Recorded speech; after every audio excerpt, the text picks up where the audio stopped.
कुठल्या प्रसंगातून तुम्हाला जावं लागलं आणि काय तुमची तक्रार आहे माजी खासदार विनायक राऊत यांच्याबरोबर? सारांश सांगायचं तर प्रत्येक गोष्टीत सुरुवातीपासून त्यांनी खोटं बोलून आमची फसवणूक करून त्यांनी पूर्ण प्लॅनिंगने आमचं घात केलेला आहे. लग्नानंतर पण त्यांनी आधी सांगितलेल्या सगळ्या गोष्टी वेगळ्या होत्या आणि लग्नानंतरचं पूर्ण चित्रच वेगळं होतं. त्याच्यामुळे प्रत्येकदृष्ट्या आर्थिक, मानसिक, शारीरिक, भावनात्मक छळ असा गीतेश आणि त्याच्या पूर्ण परिवाराकडून करून 7 वर्ष ही सतत माझी छळवणूक करून त्यांनी माझा आणि माझ्या फॅमिलीचा पूर्ण घात केलेला आहे. काही विनायक राऊतांनी आता तुम्ही बोलण्याआधी प्रतिक्रिया दिली. त्यांचं म्हणणं असं आहे की जर का 2022ला घटना घडली तर 2026 का उजाडावं लागलं. दुसरं, आई वडील सोबत होते मग त्यांना कोणी त्यावेळी तक्रार देण्यापासून थांबवलं होतं. आणि तिसरं, टेरेस फ्लॅट महिना 2 लाख रुपये आणि 10 कोटी रुपये हे संबंधित तुमच्याकडनं मागितले जात होते आणि दिले नाही म्हणून हे आरोप केले जसं विनायक राऊत म्हणतात. सर्वप्रथम पॉलिटिकल बॅकग्राऊंड असल्यामुळे, एक सबळ फॅमिली असल्यामुळे आणि मला मेनली गीतेश बरोबर चांगला संसार करण्यासाठी म्हणून आम्ही कधीच कुठलीच तक्रार केली नव्हती.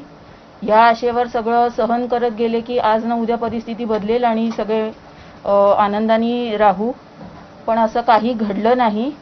आणि ज्या गोष्टी त्यांनी फ्लॅट, पैसे वगैरे जे काही सांगितलेलं आहे ते नितांत खोटं आहे. कारण त्यांनी जो छळवणूक माझी केलेली आणि प्रत्येक गोष्टीत त्यांनी जे शाब्दिक सुनावणी किंवा मारहाण करून जे त्यांनी माझ्याबरोबर केलेलं आहे ते लपवण्यासाठी आता ते सगळं हे खोटं स्टेटमेंट मीडियासमोर देत आहेत. अघोरी कृत्य म्हटलं महाराष्ट्रामध्ये अघोरी आणि जादूटोणा बंदी विधेयक आहे त्याची अंमलबजावणी केली जाते. तर तुम्हाला काय सांगा, कशा पद्धतीने अघोरी प्रयोग तुमच्यावरती केले गेले आणि त्यांना किती कठोर शिक्षा झाली?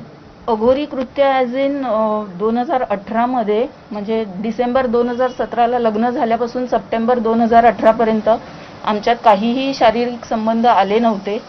त्याच्यासाठी आमच्या फॅमिलीजनी बसून बोलणी केली आणि असं ठरलं होतं की गणपतीवरून आल्यानंतर या गोष्टीवर काम करायला सुरू करू. पण गणपतीवरून आल्यानंतरच एक थोडक्यात अशी घाबरण्याची घटना झाली, ज्याला त्यांनी असं अघोरी सगळ्या ह्याचं इलाजांचं स्वरूप दिलं की ते अक्षरशः सप्टेंबर 2018 पासून 22 सालापर्यंत ते त्यांनी सुरू ठेवलं, ज्याच्यात हे अघोरी कृत्य प्लस माझं मेडिकल ट्रीटमेंट्स ज्या त्यांनी केल्या, हायपोथायरॉइड असूनही त्यांनी मला जे अँटी डिप्रेसंट्स वगैरे दिले त्याच्यामुळे मला सर्वोपरीने त्यांनी प्रचंड त्रास दिलेला आहे. अघोरी कृत्य काय केलं जो सांगतो?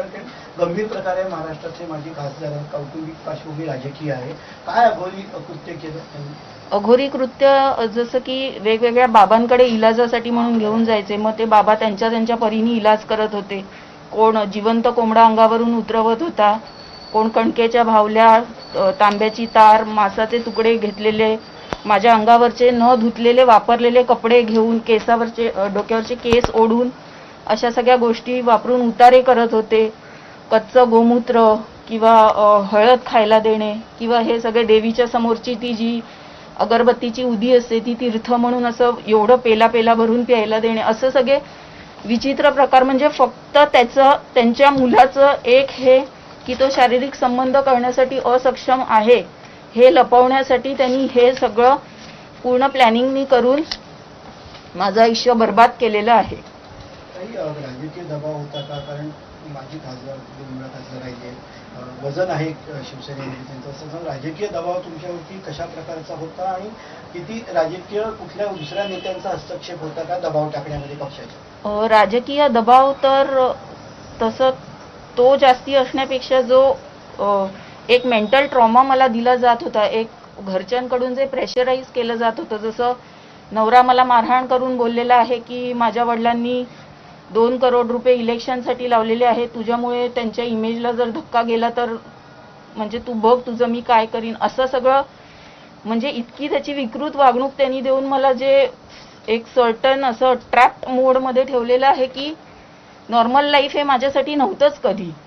सो त्याच्यावरनं तुम्ही कल्पना करू शकता की काय ट्रॉमा त्यांनी मला या 7 वर्षात दिलेला आहे. विनायक राऊतांची भूमिका कशी असेल, त्यांचं वागणं कसं होतं आणि किती या गुन्ह्यात गंभीर सहभाग त्यांचा आहे? स्पष्टच सांगायचं तर विनायक राऊत हे त्यांच्या दुसऱ्या पत्नीबरोबर आणि मुलीबरोबर दुसऱ्या घरात राहतात. आम्ही ह्या घरी राहतो जे झोपडपट्टीत आहे आणि आम्हाला लग्नाच्या बोलणींपासून आम्हाला कधीही सांगण्यात आलं नव्हतं की दुसरं घर हे झोपडपट्टीत आहे. आणि विनायक राऊत हे नवरात्रीच्या घट बसतो त्या दिवशी आणि घट उठतो म्हणजे दसऱ्याच्या दिवशी फक्त त्याच 2 दिवशी आमच्या घरी यायचे. इतर वेळीस ते कधीही आमच्या घरी आले नाहीत. आणि ते फोनवरनं मला अमुक गोष्ट कर, तू ही जबाबदारी घ्यायला पाहिजे, तू तू ती जबाबदारी घ्यायला पाहिजेस. पण त्यांनी त्यांच्या मुलाला, त्यांच्या बायकोला कुठलीही गोष्ट समजावून सांगितली नाही आणि ते फोरफ्रंटवर कधी आले नाही, ज्याच्यामुळे यांचा दोघांचा अजून राग आणि ते सगळं फ्रस्ट्रेशन आपण बोलू शकतो ते त्यांनी माझ्यावर अजून व्यक्त केलं. एक कुटुंब प्रमुख म्हणून जसं माझ्या सासऱ्यांनी हे सगळं सांगायला पाहिजे होतं त्या दोघांना, ते त्यांनी कधीही केलेलं नाही. अघोरी कृत्यात किती सहभाग होता विनायक राऊत? हे स्वतः जेव्हा तुम्हाला वेगळे उतारे काढायचे किंवा बाबांकडे घेऊन गेले तेव्हा विनायक राऊत हे स्वतः तिथे उपस्थित होते किंवा असायचे? एका ठिकाणी होते, पण हे जे अघोरी जिथे जिथे आम्ही गेलेलो आहोत ते सगळे कोकण पट्ट्यातले आहेत आणि मूळतः ते सिंधुदुर्ग पट्ट्यातले आहेत. आणि त्यांनी जिथे जिथे सांगितलेलं आहे तिथे तिथे आम्ही सगळीकडे हे इलाज केलेले आहेत. पण अजूनही विनायक राऊत म्हणतात पैसे पाहिजे होते, टेरेस फ्लॅट पाहिजे होता, दर महिन्यात 2 लाख पाहिजे होते दर म्हणून महिना केलं. 5 लाख गाडी आणि 12 कोटींची तुम्ही मागणी केली होती आणि ते नाही केलं म्हणून तुम्ही आरोप करता. आणि एवढे वर्ष म्हणून गप्प बसला होतात तुम्ही असं? अच्छा, तर मला असं वाटतं की त्यांनी आणि सगळ्यांनी ज्यांनी मला जवळून पाहिलेलं आहे त्यांनी हा विचार करावा की मी 7 वर्ष तिथे होते. माझ्याकडे बरेच मौके होते जिथे मी त्यांच्याकडनं पैसे उकळू शकत होते किंवा काही त्यांच्या गोष्टींवर माझा हक्क दाखवू शकत होते, पण मी त्याच्यात कधीही नव्हते. आणि माझ्या सिंपल अपेक्षा होत्या माझ्या नवऱ्याबरोबर माझा सुखी संसार आणि माझ्या घरच्यांबरोबर आनंदाने नांदणं. ते त्यांनी न देता इतर गोष्टीत मला भरीस पाडून मला वेगवेगळ्या तऱ्हेने छळून माझं अपमानित असं घाणेरडं आयुष्य त्यांनी माझं केलं.